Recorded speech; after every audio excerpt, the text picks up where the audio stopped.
Sí, el PPT ya lo subí. Lo subí ahora, porque resulta que incluso antes de la clase modificamos. Pegué 2 diapos más. Y les pusimos unas tareas también con Daniel. Bueno, a medida que vayamos desarrollando se van a dar ustedes cuenta. En la clase anterior nosotros vimos entonces la importancia de la replicación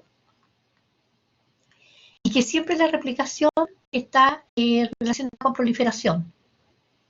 Y no confundir cuando uno habla de síntesis de DNA y cuando uno habla de replicación.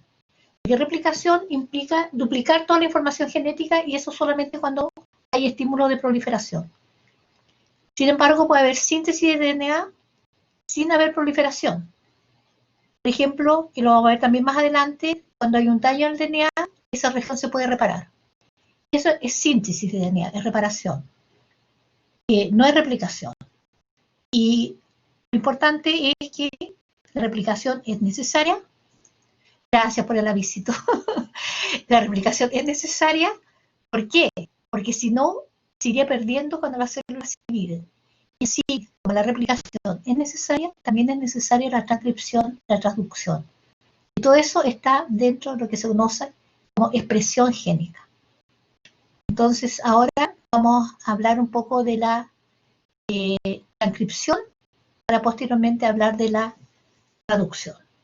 Cuando uno habla de transcripción, ¿qué tipo de producto ustedes se imaginan inmediatamente? Lo de transcripción, lo que se imaginan ustedes.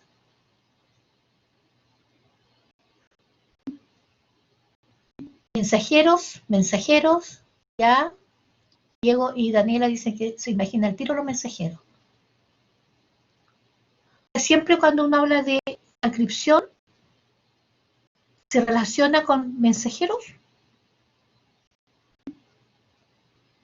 Los mensajeros van a irse, ¿no es cierto?, después a traducir a proteína y es decir, transcripción siempre tiene que estar relacionado con los mensajeros, con las proteínas.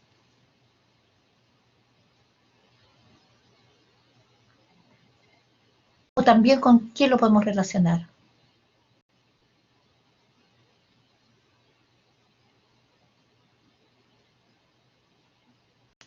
Fíjense que cuando uno habla de transcripción,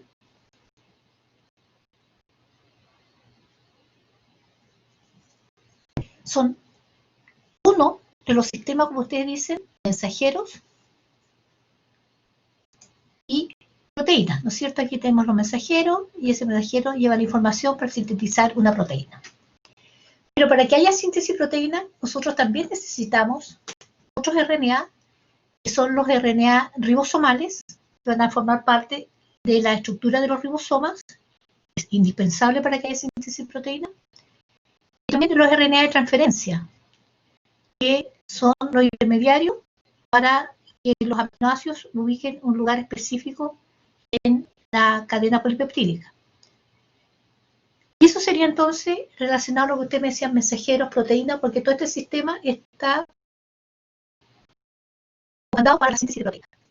Pero no solamente transcripción involucra este tipo de RNA, sino que también otros RNA, como por ejemplo los microRNA, los RNA largos no codificantes. Y hay otros RNA también que nosotros vamos a ver que están cumpliendo funciones y todos se sintetizan a través del proceso de transcripción.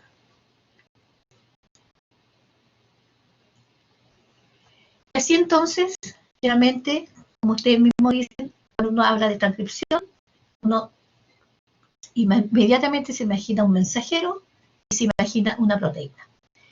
Y la estructura de la proteína tridimensional, es decir, la proteína tiene una determinada secuencia y esa secuencia va a ser un reflejo de la secuencia que hay en el DNA. Y el DNA va a servir para copiar una secuencia en RNA mensajero que va a llevar la secuencia a la proteína. Y esa proteína, ¿no es cierto?, tiene una estructura tridimensional. Y esa estructura tridimensional, ¿de qué depende que una proteína sea globular, que el sitio activo esté ubicado en un lugar preciso, que interaccione con un sustrato? Otra proteína también globular tiene su sitio activo, actúa con otro sustrato.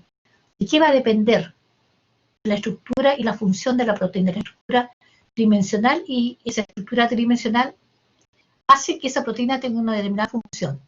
¿Qué va a depender, por lo tanto?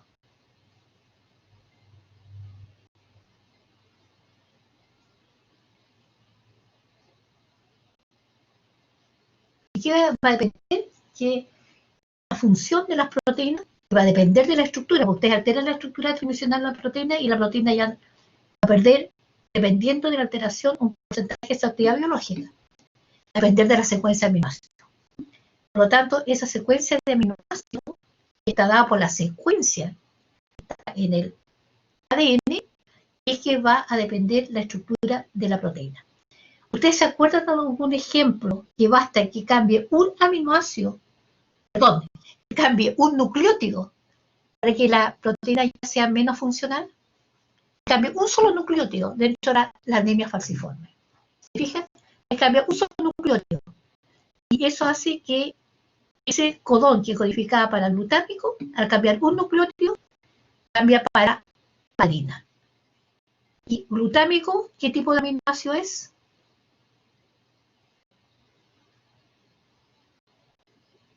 ¿Qué aminoácido es el glutámico? Es un aminoácido ácido con carga negativa. Y la valina, ¿qué tipo de aminoácido es?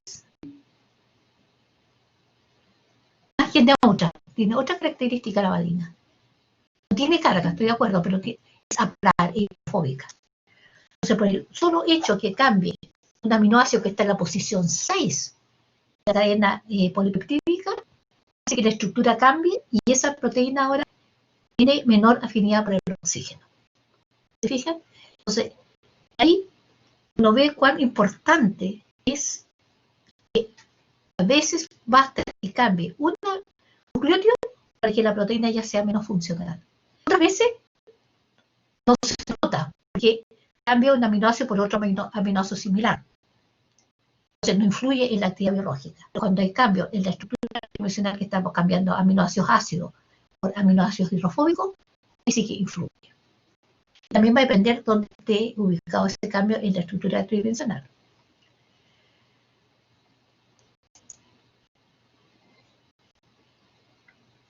Y aquí entonces se hace una comparación entre las características, los tamaños, las funciones, los RNA de transferencia, RNA mensajero y RNA ribosómico.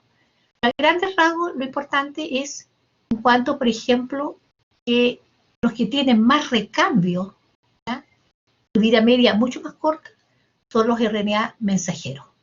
Los RNA mensajeros tienen una vida media corta, es decir, se sintetizan y se degradan en un tiempo relativamente corto. Sin embargo, los RNA ribosomales, por ejemplo, son estables. Y los RNA de transferencia tienen una vida media intermedia, corta y larga, intermedia. La función, ya lo hablamos, cuál era la función de cada uno de ellos. El tamaño, en el caso más variable, es el de los mensajeros, varía mucho. Los distintos mensajeros va a depender de la proteína para las cuales están codificando. Hay mensajeros que son más pequeños, otros mensajeros que son más grandes, etc. ¿Ya? Y en cuanto a la abundancia, que si uno ve, por ejemplo, en un determinado momento puede medir la cantidad de RNA que hay de estos tres tipos de RNA, los más abundantes son los RNA ribosomales. Esos son los más abundantes como en proporción. ¿Por qué? Porque los más variables son los RNA mensajeros, pero se sintetizan y se degradan rápidamente, tienen una vida media relativamente corta.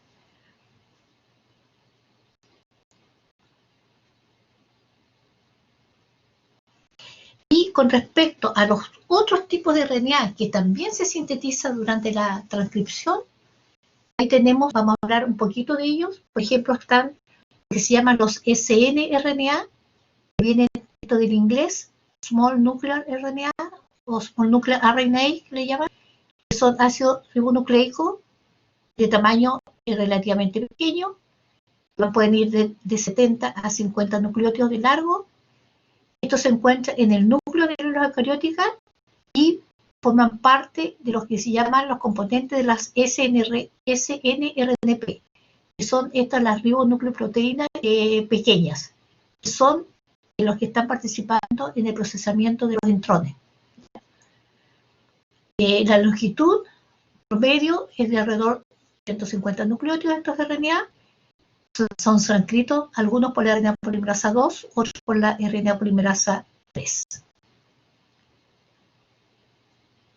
Otros RNA son los SO-RNA, que viene esto de los RNA nucleolares pequeños, es decir, se encuentran en el nucleolo, son también variables entre 60 a 300 nucleótidos de longitud. Se generan, fíjese, estos RNA nucleolares se generan no en el nucleolo, sino que se generan después de la eliminación de los intrones, y estos RNA después son traslocados, podríamos decir, al nucleolo. Y participan en el procesamiento de los RNA ribosomales. Los RNA ribosomales también hay procesamiento de ellos. Después tenemos los microRNA. Estos RNA son RNA monocatenarios. Estos son pequeños, entre 21 y 25 nucleótidos. Y el rol principal de estos RNA, como se encontraron estos microRNA, es que participan en la regulación de la expresión génica. Estos se sintetizan como precursores de mayor tamaño y son portados por nucleasas, entre ellas está Drocha y Dicer. Al principio se pensó que solamente participaban en la regulación de que la expresión génica se sintetizaban los mensajeros. Esos mensajeros eran procesados, estos transcritos primarios eran procesados y los mensajeros maduros salían al citoplasma. Y ahí, a ese nivel, porque una parte de ellos era complementaria a estos mensajeros, tenían la traducción. Pero posteriormente se vio que participan en una serie de procesos. Así, por ejemplo, se ha visto que participa en la regulación del ciclo celular, en la apoptosis, en la diferenciación, en la hematopoiesis, en la regulación de la hipoxia, la neurogénesis, respuesta inmune, etc.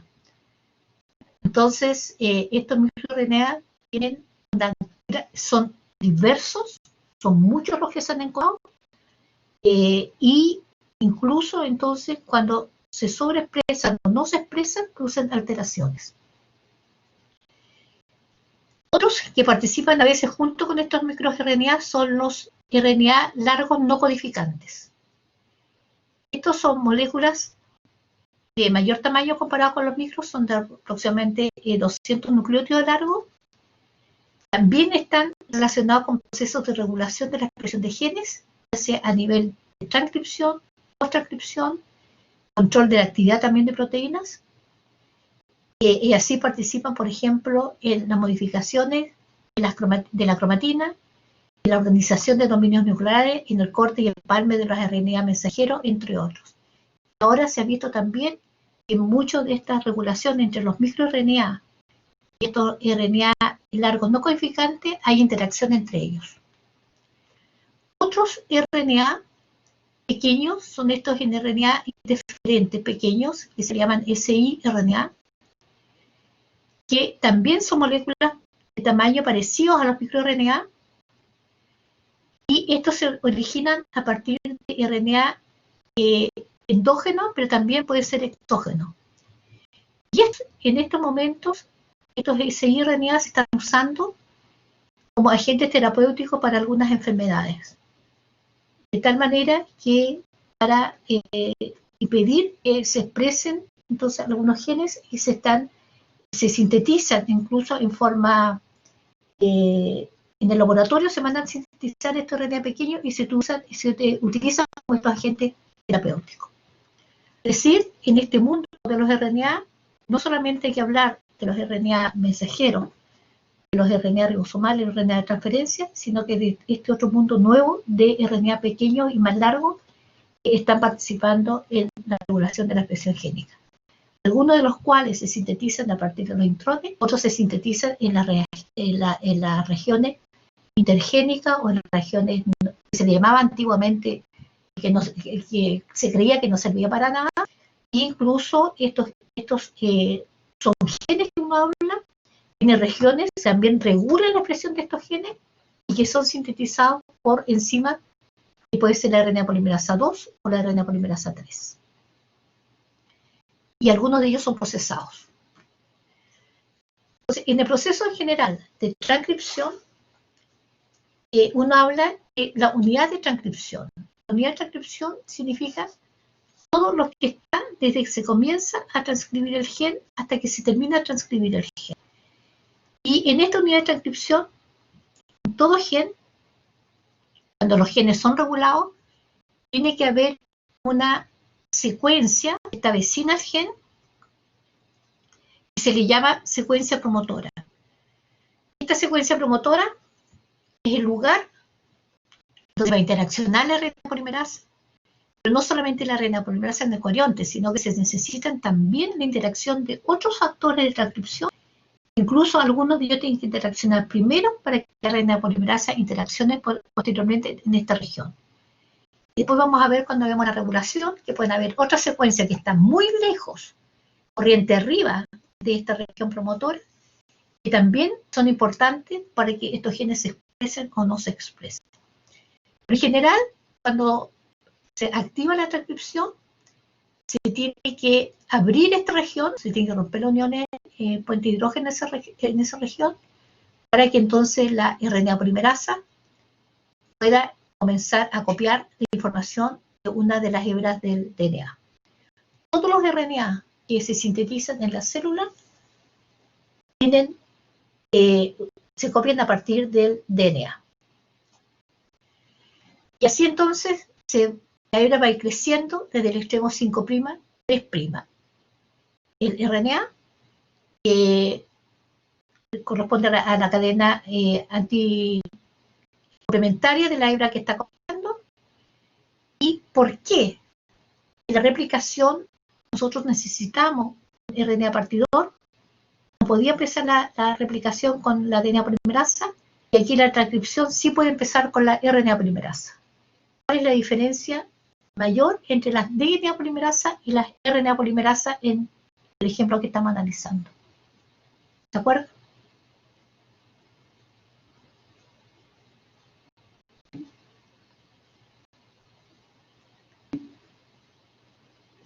Es que las DNA polimerasa no pueden iniciar cadena. Entonces, por eso que los fragmentos de Okazaki son intermediarios indispensables en la replicación tanto de procarionte y eucarionte, porque ninguna DNA polimerasa puede iniciar cadena. Sin embargo, las RNA polimerasa sí. Por eso entonces aquí se puso los primeros neofosfodiéster. Este primer nucleótido es el extremo 5' fosfato, por eso la hebra va a crecer desde el extremo 5' fosfato al extremo 3' OH. Y la RNA polimerasa copia todo. No importa si hay intrones, copia todo, hasta que se termina de copiar toda la información. Y ahí entonces se libera este RNA transcrito que va a tener que ser procesado. ¿Cuáles son las tres grandes modificaciones que sufren estos transcritos?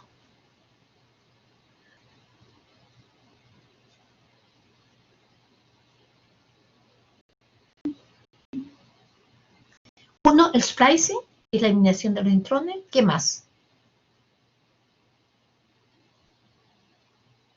Otro procesamiento sufre.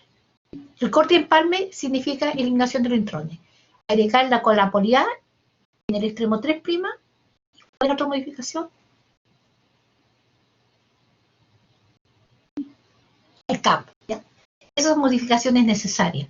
Entonces, estas tres modificaciones suceden en el núcleo.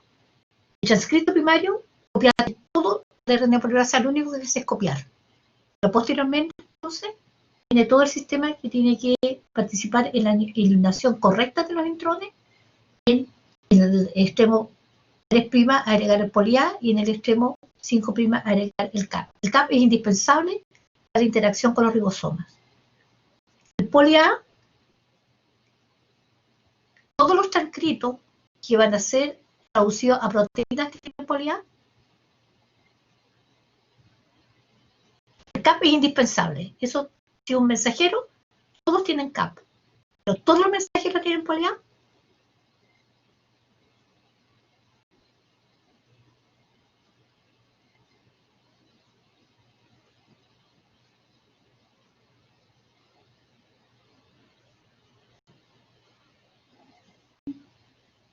No todos tienen polía, ¿ya? Por ejemplo, sí, la gran mayoría. Si pudiéramos clasificar los mensajeros, yo diría que el 90 y tanto por ciento de los mensajeros tienen polía a lo mejor. Hay algunos que no. Entre ellos, algunos mensajeros de histona. Algunos mensajeros de histona tienen polía.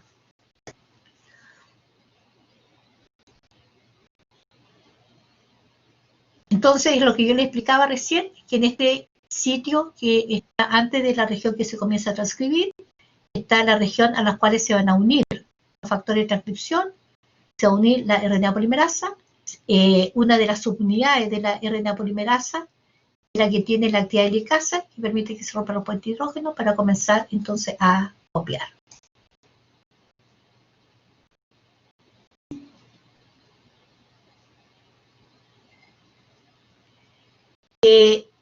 Los 3 puntos que decía que era indispensable eran la modificación en el 5' del CAP, la modificación en el 3' del poliar y la eliminación de los intrones.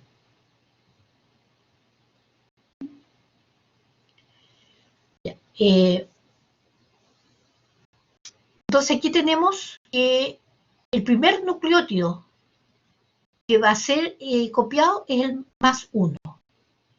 Todo lo que está antes son menos y todo lo que está después es positivo.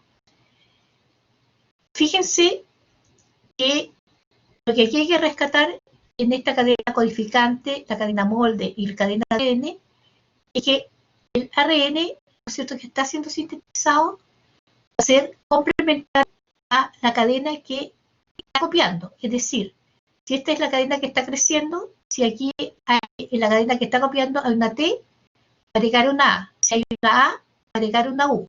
Entonces, estas dos son complementarias y van en el sentido opuesto. Esta es la cadena 3', 5', esta es la 5', 3', que está creciendo. Pero si aquí, en esta RNA, nosotros reemplazamos el A por el T, equivale a la secuencia de la cadena que no se copió. Entonces, esa cadena se llama también cadena codificante. A veces puede conducir a confusión, porque se puede creer que la cadena codificante es la que se copia, o la cadena que se copia es la molde. ¿Ya?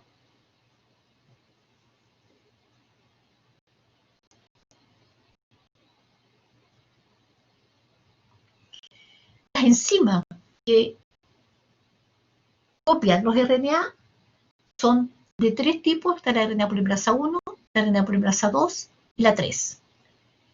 La 1 es la que está en el nucleolo y entonces copia los genes que van a dar como producto final los RNA ribosomales, que van a ser 28S, 18S y 5,8S.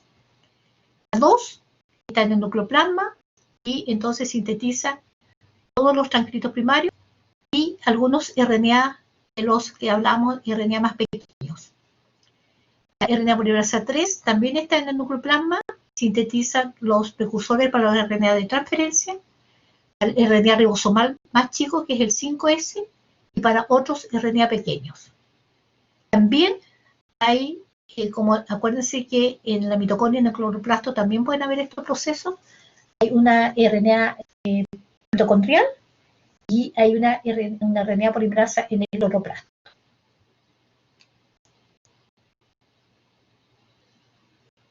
En general, entonces, que nuestro DNA, el que tiene toda la información, parte de esa información va a ser copiada por distintas polimerasas.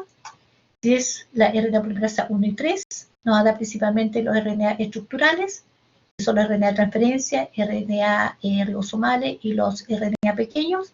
Y la RNA por 2 nos va a dar principalmente los RNA informacionales, pero también nos puede dar los RNA pequeños.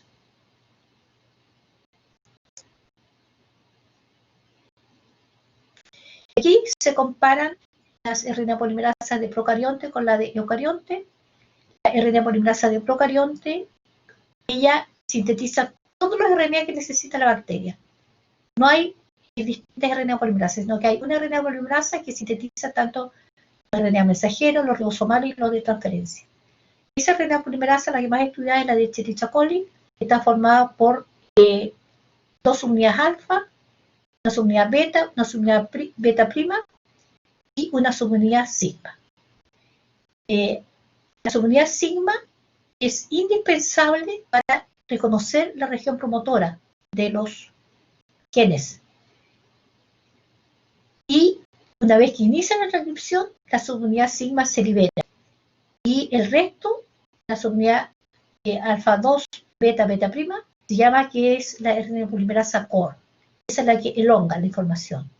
Pero para que interaccione la RNA polimerasa con la región promotora, es indispensable la subunidad sigma. Si no, la interacción sería inespecífica.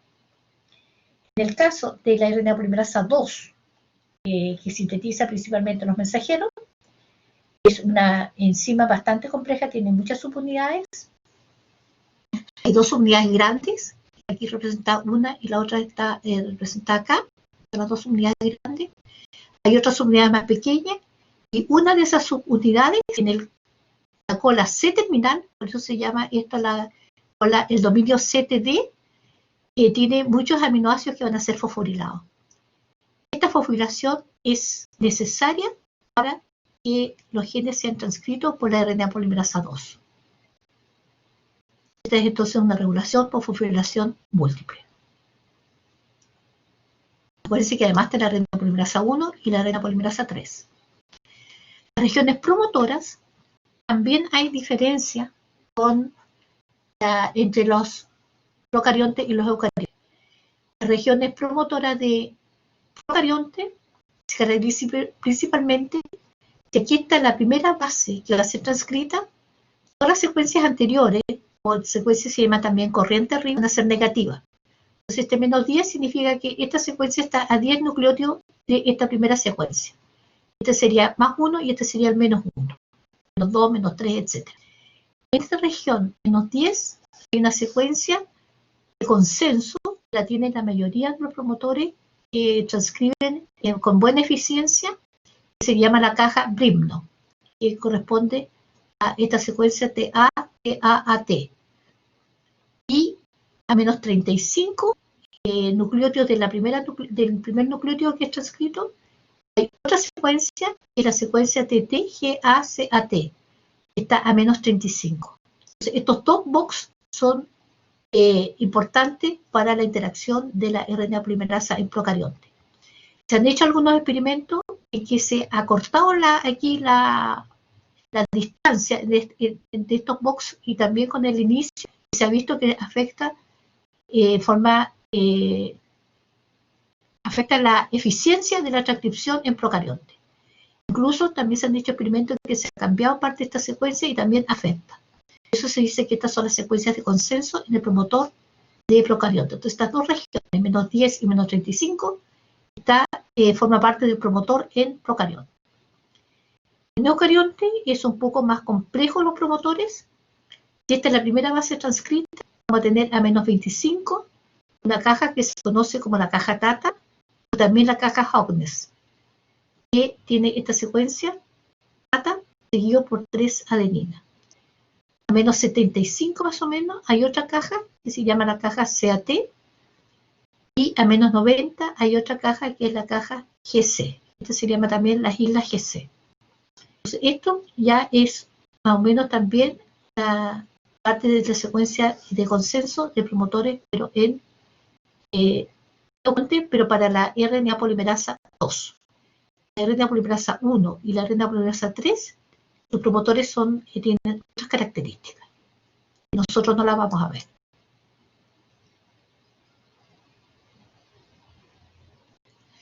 Entonces, aquí tenemos que en algunos libros aparece la unidad de transcripción que incluye la región promotora, en otros libros no le incluye la región promotora. ¿Ya? Pero estrictamente hablando, yo creo que es más correcto cuando uno habla de unidad de transcripción, hablar de lo que corresponde al gen, y también, ¿no es cierto?, ese gen para que se transcriba necesitamos esta región regulatoria que corresponde a la región promotora. Entonces, si este es supongamos que aquí esté el más 1 para un gen determinado que aquí es por la RNA polimerasa 2, por lo tanto esto va a ser un mensajero. Este primer nucleótido, el nucleótido entra completo, por lo tanto en este extremo está el 5' fosfato. ¿Ya? Y se va a copiar va creciendo desde el extremo 5' fosfato al extremo 3' OH hasta que se copia toda la unidad. Generalmente, lo que se copia es mucho más de la información que tiene la proteína. ¿Ya? Entonces, las señales de término están más alejadas de donde termina la secuencia misma del gen. ¿Dónde estaría aquí, si este es el más 1?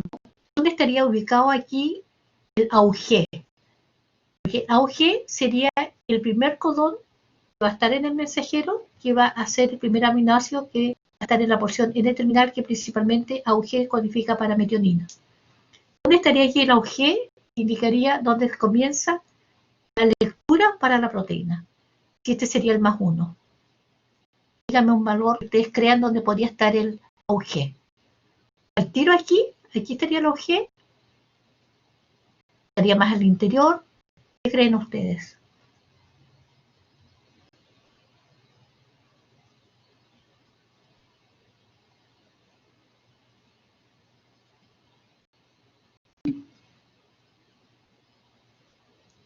La UG nunca está en el más 1, siempre está más en el interior.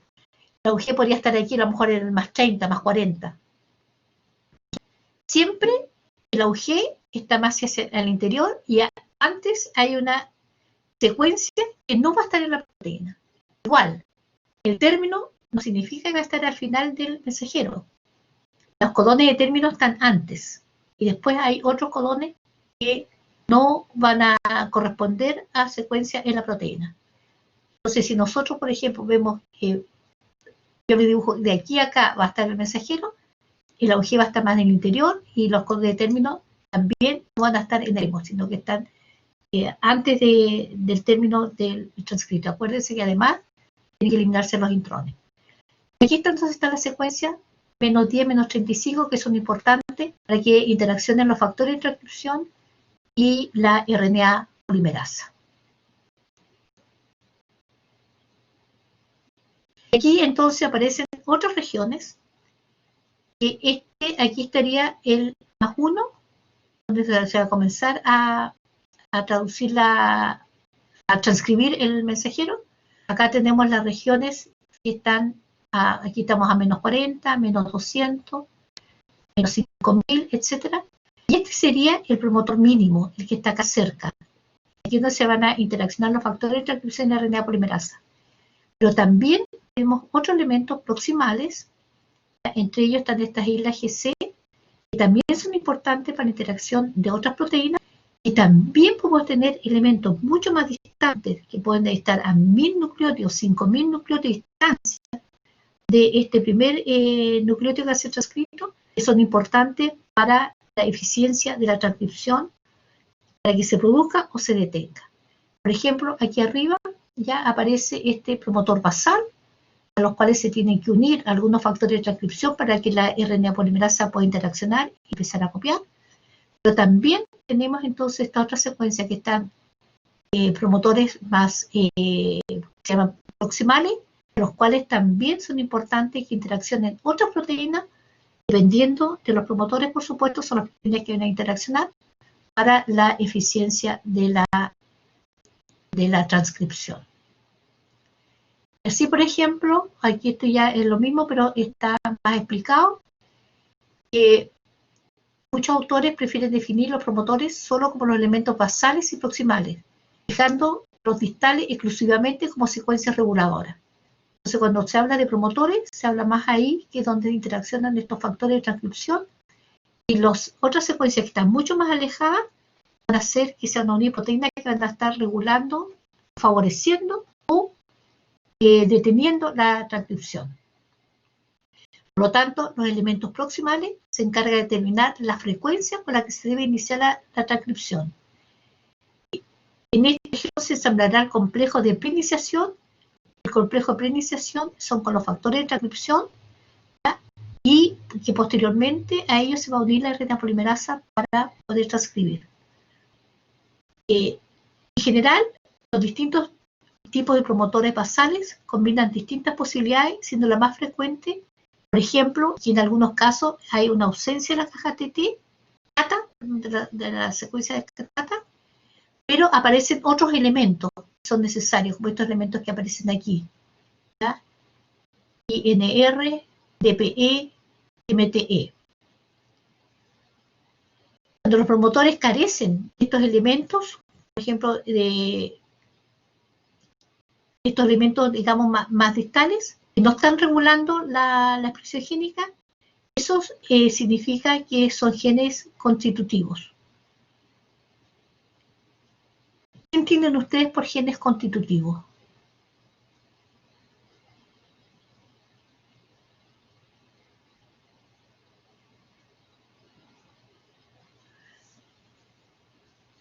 Un gen constitutivo.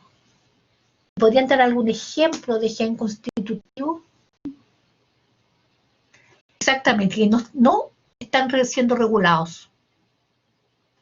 Por ejemplo, son funciones que se van a cumplir en todas las células, no importa de qué célula se trate, esas funciones se van a cumplir. Esos genes son genes constitutivos que también le llaman housekeeping, ¿ya? Y esos genes no van a tener tantas secuencias reguladoras, porque esos genes se van a estar expresando siempre. Por ejemplo, ¿todas las células degradan glucosa en nuestro organismo? Sí.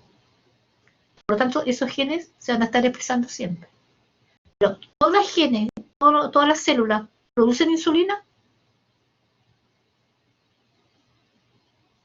No. Entonces, ahí hay distintos grados de regulación, de tal manera que se exprese, que sea una expresión tejido específica, y la otra, ¿no es cierto?, sea, además, en ese caso no es solamente porque no están a lo mejor los elementos regulatorios, sino que además esa zona está formando parte de una estructura más condensada de la cromatina.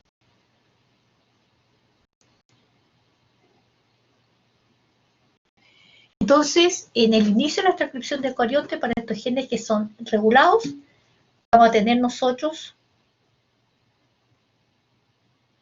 sí, tanto los elementos proximales como los más distales son elementos que pueden estar regulando a distintos niveles. Pero sí, para que se expresen necesitamos ese promotor basal. Tiene que estar los factores de transcripción para que se una la RNA polimerasa. ¿Ya? Entonces, esa secuencia que van a estar activando también se llama secuencia enhancer, y que a esa secuencia por sí solas no activan, sino que porque ahí se unen proteínas. A esa secuencia van a permitir entonces que se activen estas regiones. Entonces, por eso se habla que hay uniones de factores de transcripción generales, la RNA polimerasa, que se une a estos promotores basales, pero también hay otros complejos remodeladores de cromatina. Entre ellos, por ejemplo, pueden estar las histonas acetilasa, que van a estar favoreciendo, por el hecho de estar acetilando la histona, puede estar favoreciendo, ¿no es cierto?, la expresión de sus genes. Y esos entonces forman un gran complejo que permiten entonces ya sea activar la transcripción, pero también van a haber secuencias inhibitorias a las cuales se une otra proteína para detener la transcripción.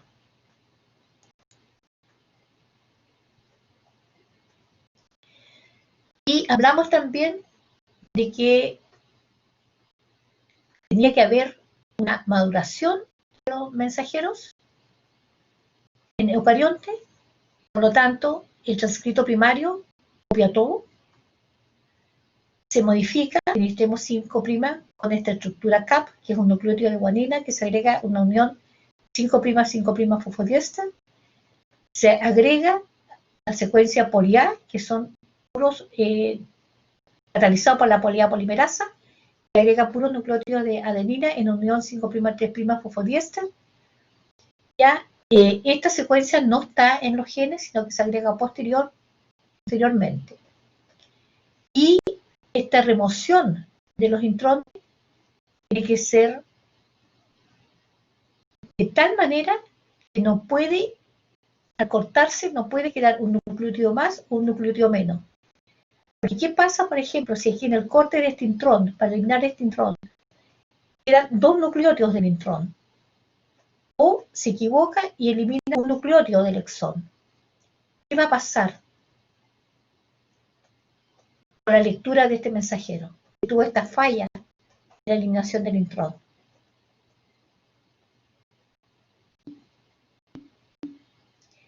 cambia, no hay mutación, porque mutación significa, ¿no es cierto?, que hay cambia la secuencia. Aquí hubo un error en la eliminación del intrón, pero al haber un error en la eliminación de ese intrón, cambia todo el marco de lectura de la proteína, todo el marco de lectura. Ahora, ¿por qué puede haber un error en el splicing? Porque el splicing participa también un complejo, que son estas ribonucleoproteínas pequeñas, que están formadas por RNA y hipoproteína, y además ahora se ha visto también la participación de los microRNA. Si no está bien regulado, van a haber entonces problemas. Y se ha visto que en algunos casos justamente eso es lo que ha sucedido, que hay un splicing malo, y por eso el producto está malo. De tal manera que al final el mensajero maduro va a tener solamente dos secuencias que corresponden a los exones que va a estar después en la proteína.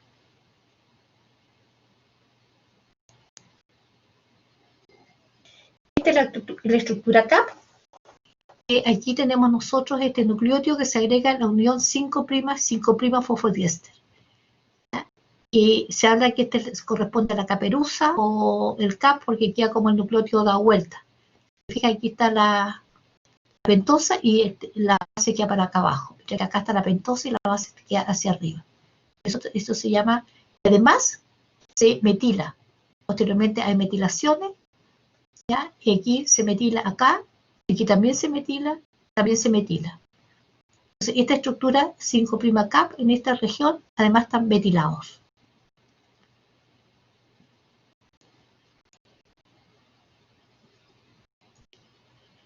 Y aquí vamos a hablar un poquito de este spliceosoma, que es todo lo complejo que permite eliminación de los intrones.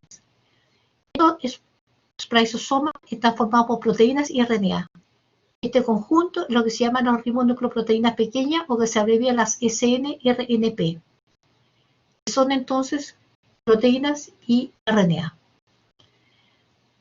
Aquí tenemos, por ejemplo, el intrón. Se ha visto que hay una ciertas secuencias de consenso entre la secuencia del exón-intrón, intrón-exón, y también hay una secuencia en esta parte del intrón más cercano hacia la parte 3', que es muy importante para la eliminación correcta del intrón, en que se elimina el hecho tupolazo, tipo Lariat que le llaman. Y aquí es donde se produce con una secuencia que hay aquí específica. Entonces, estas ribonucleoproteínas pequeñas interaccionan con esta región que está en la región 5' del intrón, la región 3' del intrón exón acá, entre 3' del intrón, 5' del exón, acá 3' del exón, 5' del intrón, interaccionan de tal manera que producen como un acercamiento en estos exones, que producen transesterificaciones, que hacen que estos exones posteriormente queden unidos, el intrón se elimina. Entonces, estas partículas ribonucleoproteicas pequeñas reconocen secuencias de consenso en los intrones necesarias para su eliminación. Un investigador, Sech, trabajaba viendo la eliminación de los intrones, pero en tetrimena. Y para su sorpresa, las evidencias que a él le daba es que para eliminar los intrones, él no necesitaba estos complejos ribonucleoproteicos.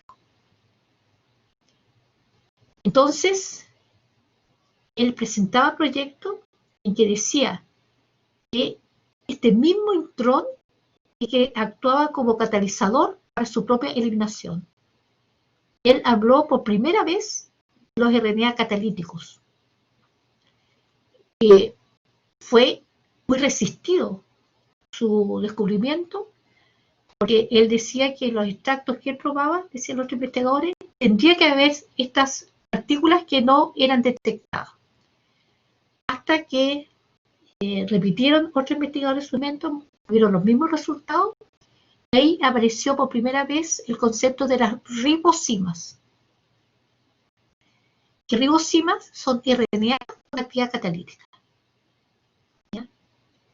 Y el primer ejemplo fue este RNA, entonces, que se encontró que participaba en la eliminación de los intrones, que él mismo intrón tenía esta actividad de participar como ribosima.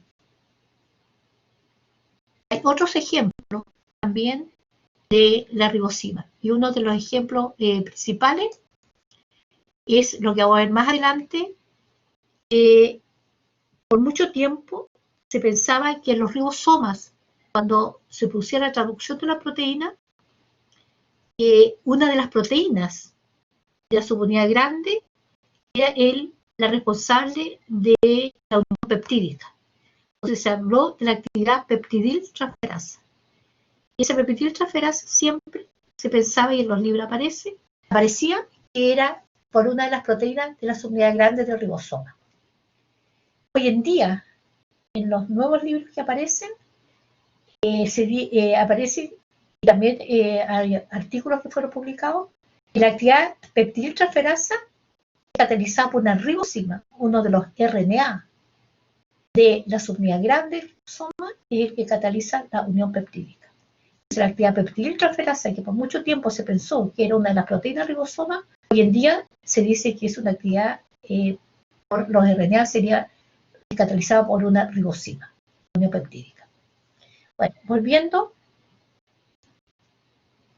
a la eliminación de los intrones, entonces estos complejos ribonucleoproteicos, están formados por RNA y proteínas, son los que eliminan los intrones de estos transcritos primarios. Aquí es lo que yo les decía, que hay una secuencia que contiene estos intrones, que es una A, que eso sería un punto de ramificación. Hay una GU en la interacción 3' del exón con 5' del intrón. Hay una AG, la interacción 3' del intrón con el 5' del exón siguiente. Y a esto es que estos RNA que forman parte de estos complejos nucleoproteicos son los que interaccionan. Estos complejos se llaman U1, U2, U6, U5, U4, distintos complejos ribonucleoproteicos que interaccionan con esta región, y entonces es lo que lleva posteriormente a la eliminación del intrón, esta forma del área, y a la unión de los dos exones. Entonces se produce lo que se llama, en forma sencilla, el corte y empalme de los exones. O en inglés se dice el splicing. El spliceosoma es un complejo de grandes dimensiones formado por proteínas y RNA. O sea, todo esto conjunto, esto es un complejo grande que cataliza la eliminación de los intrones del RNA, los mensajeros que le llaman, o le llaman hoy en día los transcritos primarios. El empalme de exones codificante para producir RNA maduros. Estos U1, U2, U5, U4, U6 son partículas ribonucleoproteicas pequeñas, pero que en su conjunto forman este complejo más grande.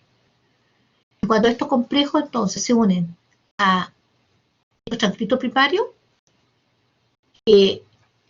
son complejos que se han visualizado al microscopio electrónico. Por ejemplo, este es un spliceosoma. Si fíjate, son complejos grandes, una vez que están unidos en la eliminación de los intrones.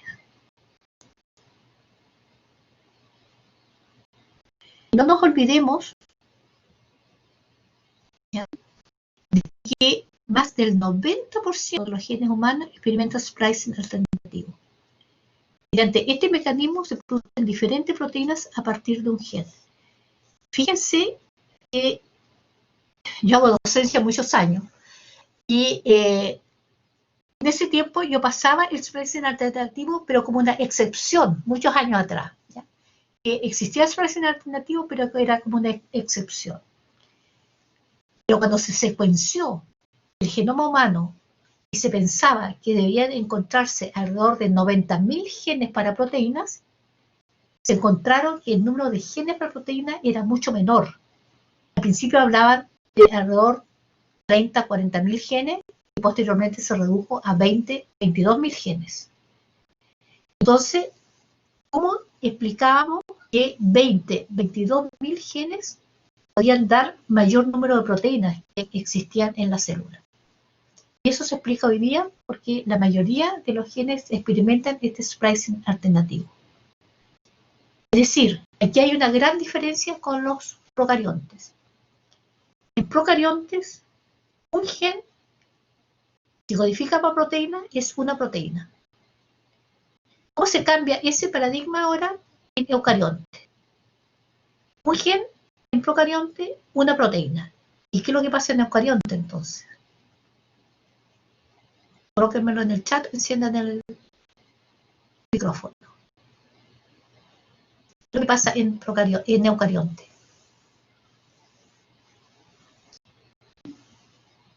Un gen, varias proteínas. Ese fue también un gran cambio. Que uno, cuando participaba en la docencia, en ese tiempo era a los bioquímicos y al posgrado, uno decía un gen, una proteína, procarionte y eucarionte, pero cuando por los años 80, dice muchos años atrás, yo en ese tiempo era joven, ustedes no habían nacido, y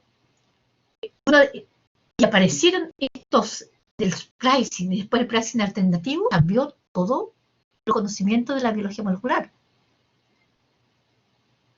No. Un gen puede dar origen a varias proteínas distintas por este splicing alternativo de los exones. No es que una proteína, varios genes. Porque si una proteína fueran varios genes, esos genes serían todos idénticos, te va a dar la misma proteína. Entonces, en procarionte, un gen, una proteína. En eucarionte, un gen puede dar origen a más de una proteína. ¿Ya? Aquí, por ejemplo, este es el gen que está desde el exón 1, un intrón, exón 2, otro intrón, exón 3. Entonces, en esos tiempos, al comienzo, cuando se encontraron estos splicing, que se encontraron que los genes eran interrumpidos en eucarionte, decía el splicing va a cortar y va a unir el exón 1, el exón 2 y el exón 3. Entonces ahí, esta era la proteína. Pero resulta que el splicing también puede ser en que una solamente el exón 1 con el exón 3. Y aquí te da una proteína A y aquí te da una proteína B. En este caso, tienen parte en común. ¿Te fijas? Pero esta proteína es más pequeña que esta otra proteína. Pero como la mayoría de las proteínas, perdón, la mayoría de los genes tienen muchos intrones, puede dar varias gamas de proteínas diferentes. Y eso es el splicing alternativo. Vamos a ver algunos ejemplos cuando veamos la regulación y la expresión génica. Ahí vamos a dar un ejemplo. Ahora lo incluí solamente para recordar, digamos, no, esos varios codones tampoco para la misma proteína. Varios codones diferentes te pueden dar un mismo aminoácido, te puede codificar para un mismo aminoácido. Van a haber 4 codones que te codifican para un aminoácido. Otros 2 codones para otro aminoácido. Ahí hay que tener mucho cuidado con el vocabulario. Yo sé que lo entiende, pero al usar el vocabulario hay que tener cuidado porque ahí puede dar a entender lo que tú no quieres expresar.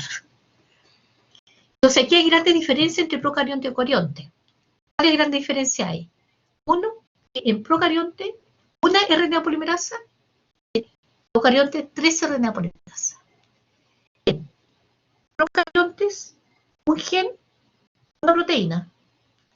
En eucarionte, un gen puede dar origen a varias proteínas. En procarionte, los genes no tienen intrones. En procarionte. En eucarionte, la mayoría de los genes tienen intrones. La otra gran diferencia es los transcritos. ¿Cuál es la gran diferencia en los transcritos? Si nosotros comparamos los transcritos de procarionte con los transcritos de eucarionte. ¿Se acuerdan ustedes? ¿Cuál es la gran diferencia entre los transcritos de procarionte y los transcritos de eucarionte?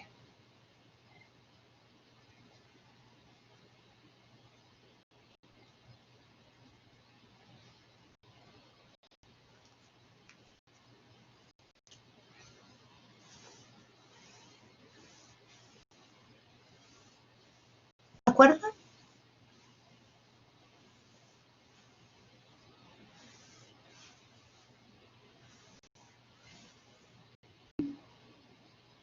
Ya.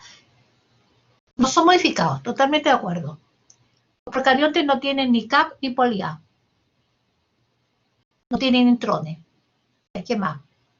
¿Cuál otra gran diferencia?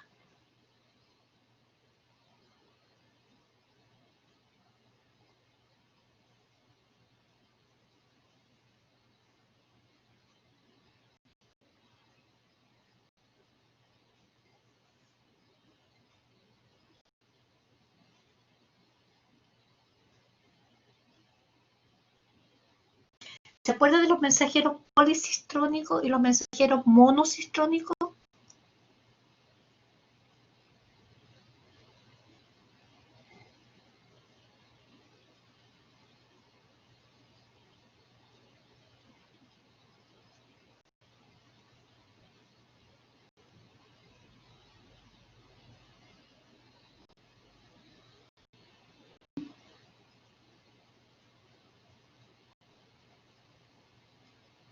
Está Abraham para que diga. Ah, pero como alguien más se tiene que acordar. Llama a Abraham que no vino. ¿Qué diferencia es que yo les digo? En procarionte los mensajeros son policistrónicos, en eucarionte los mensajeros son monocistrónicos.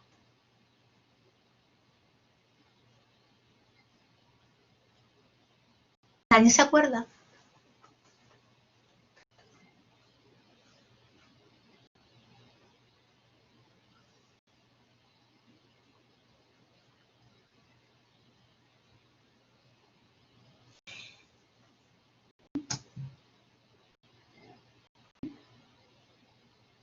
A ver, voy a tratar de dibujar.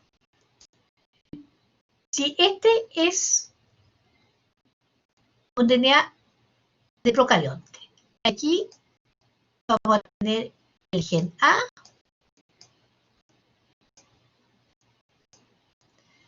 acá vamos a tener el gen B,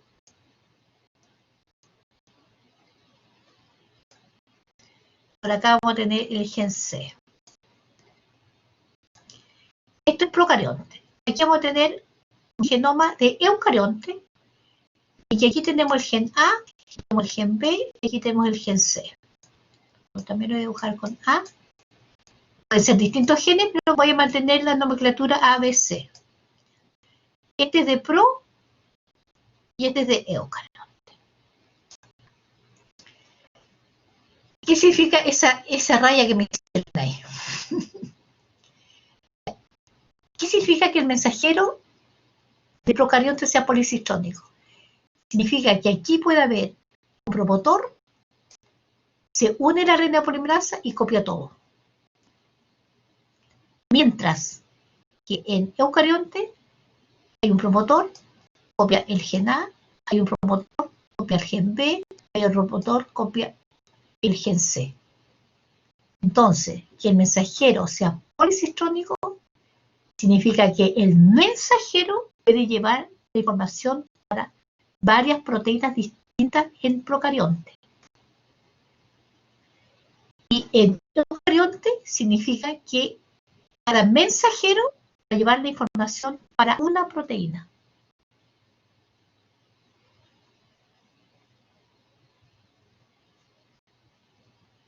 ¿Está más claro?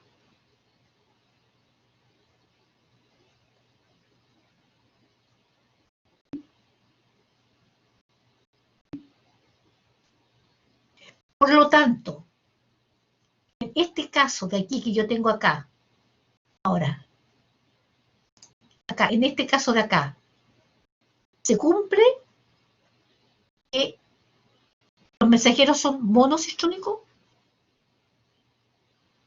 En este caso de aquí, ¿se cumple que el mensajero es monocistrónico?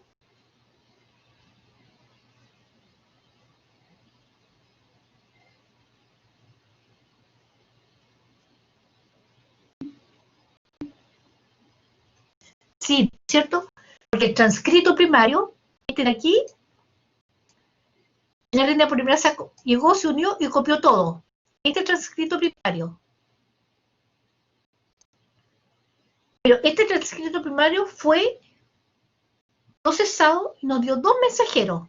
Pero cada mensajero lleva la información para una proteína, este mensajero lleva la información para otra proteína. Entonces los mensajeros aquí son monocitrónicos. Independiente que este transcrito, a partir de este transcrito primario, se sinteticen en este caso dos mensajeros.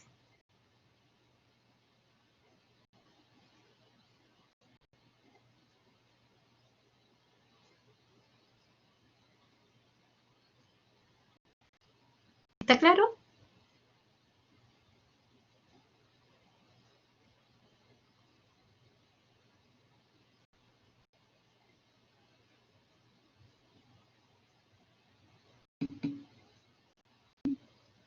Ya.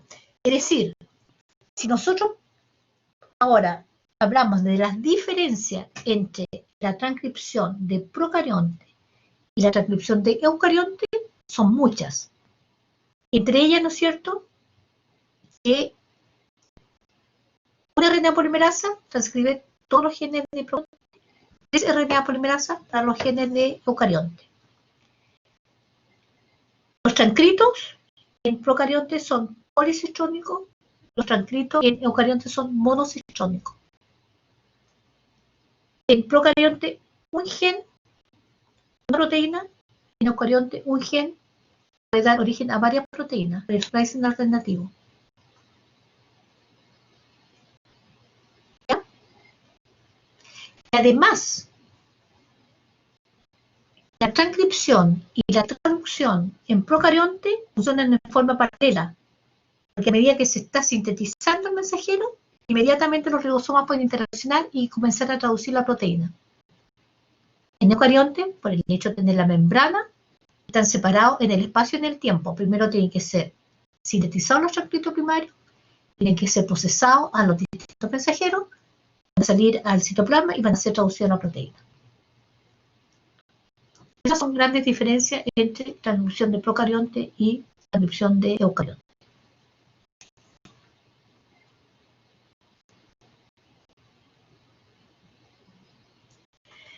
El término en procarionte. Esta secuencia está, si este es el transcrito que se está sintetizando, el transcrito primario, los genes que para agregarse la cola poli A, tiene en este extremo esta secuencia AAU, AAA. Esa es una secuencia que indica poliadenilación.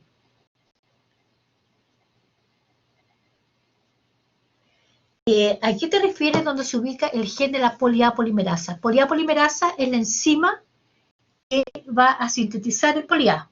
¿Estamos de acuerdo? Luego, el gen puede estar en cualquier cromosoma, en cualquier lado. Ese gen de la poli A polimerasa se va a expresar y va a sintetizar esta enzima y agregar nucleótidos de adenina en el extremo 3'.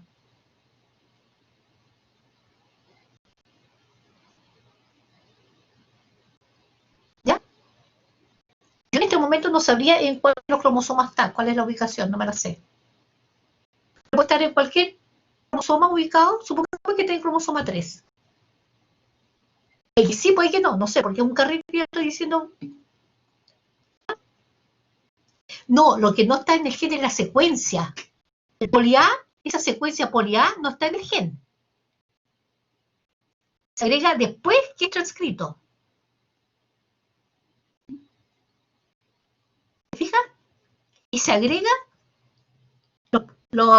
estos nucleótidos de adenina porque está la polimerasa, la poli A polimerasa que los va a ir agregando.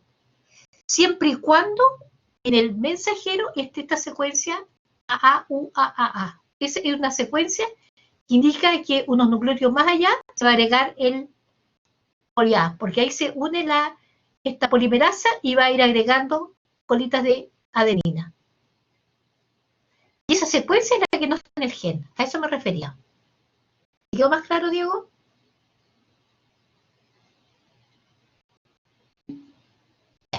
Entonces, cuando se transcribe, aquí está la que yo le decía del carboxi terminal de una de las subunidades, esta fosforilada. Y eso tiene que ser para que haya elongación de transcrito. Muy bien, cuando aparece esta secuencia en el transcrito se unen proteínas y entre ellas, ¿no es cierto?, va a hacer que cuando esto siga transcribiendo, se produzca el clivaje. Entonces el RNA se cliva. Y hay proteínas que se reconocen esta secuencia, que es una secuencia poliadenilación, que permite que otras proteínas se unan para estabilizar esta región y se una la polimerasa para agregar los poli-A. Es decir, después vamos a tener que esta polimerasa va a ir agregando, puede agregar hasta 100, 200 nucleótidos de adenina. Aquí está la secuencia que indica poliadeninación. Los mensajeros del transcrito primario que no tengan esta secuencia, esos no van a ser poliadenilados. Para que sean poliadenilados, tiene que tener esta secuencia en el mensajero. ¿Ya? Y eso entonces permite que se una esta proteína que reconoce esa secuencia, permite que se una otra proteína que estabiliza, se une la polimerasa y agrega las colitas de poli-A.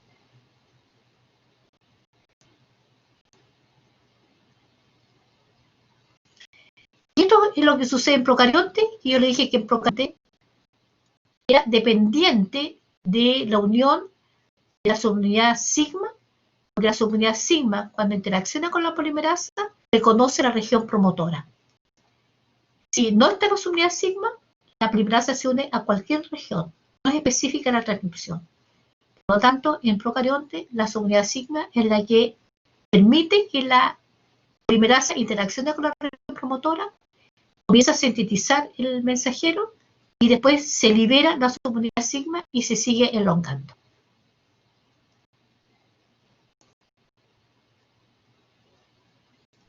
Aquí entonces está la diferencia que yo les decía.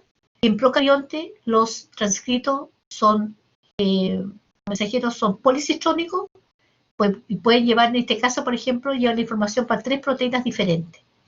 ¿Por qué? Porque había una región promotora, copió varios genes y ese transcrito, entonces, ese mensajero es policitrónico y va a ser después traducido en 3 proteínas diferentes. En cambio, en eucarionte, un mensajero maduro, una proteína. Independiente que a partir de un transcrito primario se puedan sintetizar distintos mensajeros maduros por el splicing alternativo.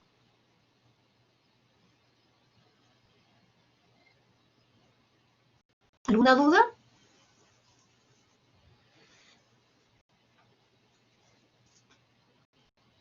Esta materia está bien en el Alberts, en el biología molecular de la célula. Esta parte molecular está súper bien, tanto la replicación, la transcripción y la traducción.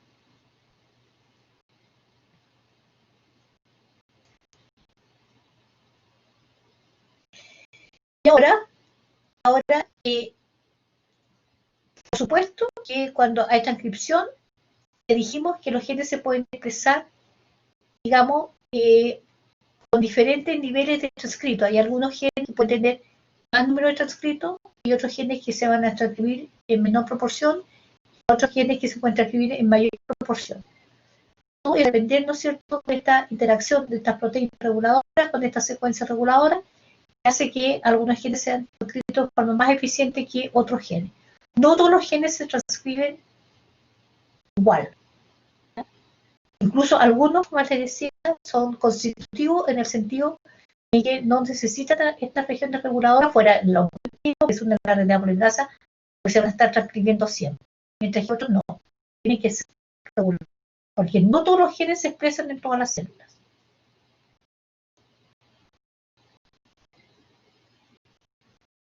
Entonces, ahora la traducción, una vez que está el... va a llevar la información para la proteína. Dime, Daniela.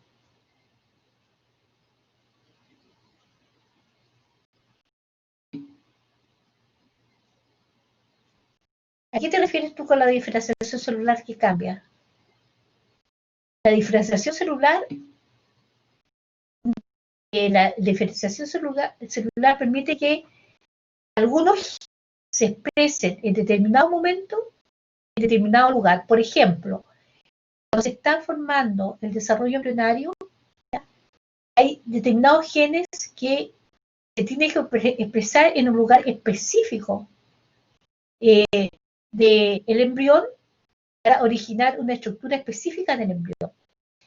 Por ejemplo, muy bonito en el Albert, que habla de una mosca, y que yo eso se lo mostré a ustedes en la clase de biología celular, y que por una desregulación se permitió que se expresaran genes en otra región del embrión y aparecieron, ¿se acuerdan ustedes? Unos ojos a nivel de unas patitas. ¿Ya? Exactamente. Y eso entonces permite que esa región que produjo la diferenciación del ojo en una región determinada del embrión, son genes que se tenían que haber activado en ese momento ahí. Esos genes generalmente son genes que se llaman también de tipo homeóticos, promover en regulación. Los genes homeóticos son los genes que están regulando durante el desarrollo embrionario. Bueno, no se sabe mucho todavía, ahora se está entendiendo. Hay genes que se expresen o se expresen, y aparentemente lo que se sabe hoy en día de la Tierra y que los reguladores maestros, podríamos decir, son estos RNA no codificantes, tanto los microRNA como los RNA largos codificantes. Que esos RNA se están sintetizando en determinado momento y hacen que ciertos genes se activan, que son como interruptores, ¿ya? Que encienden y apagan genes. Entonces, si en una casa nosotros pensamos que tenemos distintos interruptores para encender las luces del segundo piso, para encender las luces del dormitorio, para encender las luces de la cocina, para que se corten las otras luces, etcétera, más o menos lo mismo hacen los investigadores pensando cómo se activan y se apagan algunos genes. Ahora, ¿quiénes son esos interruptores que encienden para que se expresen algunos genes o apagan para que esos genes ahora no se sigan expresando? Siempre se pensaban que eran estos factores de transcripción, etc. Pero ahora, por lo menos la evidencia, que estaría participando estos microRNA que están dirigiendo esta orquesta. Cómo funciona íntimamente todavía no se sabe. Sí se sabe mucho más que 5 años atrás. Mucho más que 10 años atrás. Porque 10 años atrás nosotros no podíamos explicar que solamente a través de los factores de transcripción existiera esta regulación en la diferenciación, ya sea a nivel embrionario o después a nivel de tejido. Entonces todo es bastante complejo. Pensar que todo funciona, porque afortunadamente la mayoría de las veces todo funciona bien, es algo inexplicable. Y todo en unas células que son tan chiquititas, es una maravilla. Por eso la vida es una maravilla. ¿Te ayuda un poco más, Daniela?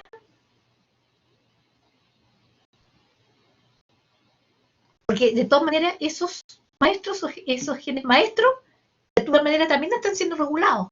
¿Cómo? Es como el director de la orquesta, ¿no se imagina? El director de la orquesta, ¿no es cierto?, que levanta su batuta y toca el piano, toca el violín, más intenso, menos intenso, etc. ¿Y quién es ese director de orquesta que está orquestando toda la expresión de los genes? Algunos piensan que son estos RNA no codificantes pequeños y más largos. Y si ustedes colocan en literatura, aparece cualquier cantidad de literatura. Pero todo así en forma dirigido, pero no todavía en una forma más amplia de cómo se está regulando todo.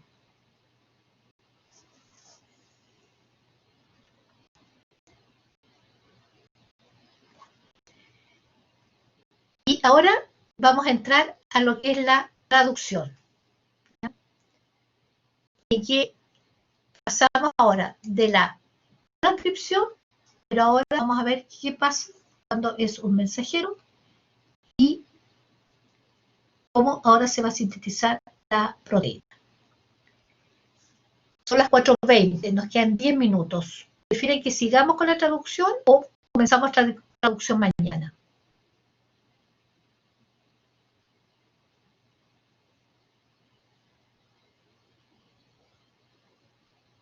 ¿Qué prefieren?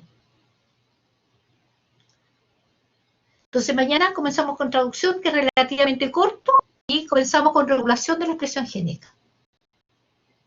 La materia está arriba.